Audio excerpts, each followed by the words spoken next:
உத்தரப்பிரதேசத்தில் கோயிலுக்குள் 5 வயது சிறுமி பாலியல் வன்கொடுமை செய்யப்பட்ட சம்பவம் பெரும் அதிர்வலையை ஏற்படுத்தியுள்ளது.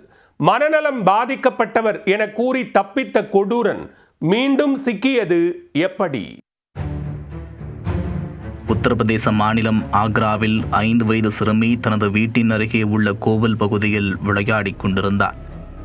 அங்கு வந்த நபர் ஒருவர் விளையாடிக் கொண்டிருந்த சிறுமியின் வாயை பொத்தி வலுக்கட்டாயமாக கோவிலுக்குள் தூக்கிச் சென்றுள்ளார்.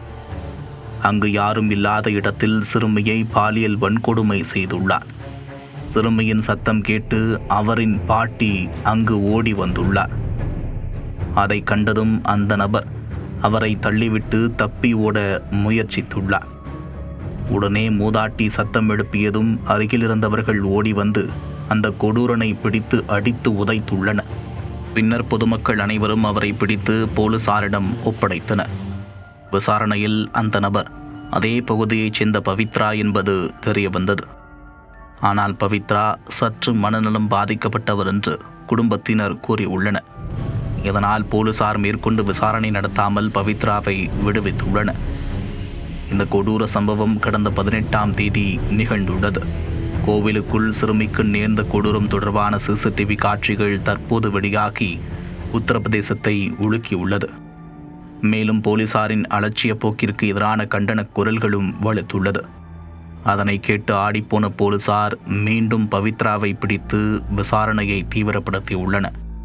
விசாரணையில் சிறுமியிடம் அத்துமீறிய பவித்ரா மெடிக்கலில் வேலை செய்து வருவது தெரிய வந்தது. பாலியல் வன்கொடுமை வழக்கில் இருந்து தப்பிப்பதற்காக அவருக்கு மனநலம் பாதிக்கப்பட்டதாக குடும்பத்தினர் நாடகமாடியதும் அம்பலமாகியிருக்கிறது.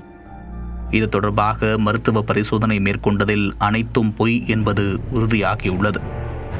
இதனையடுத்து வழக்கு பதிவு செய்த போலீசார் மீண்டும் பவித்ராவை கைது செய்து சிறையில் அடைத்தனர். 5 வயது சிறுமியை கோவிலுக்குள் தூக்கிச் சென்று பாலியல் வன்கொடுமை செய்த சம்பவம் உத்தரப்பிரதேசத்தை உலுக்கியுள்ளது.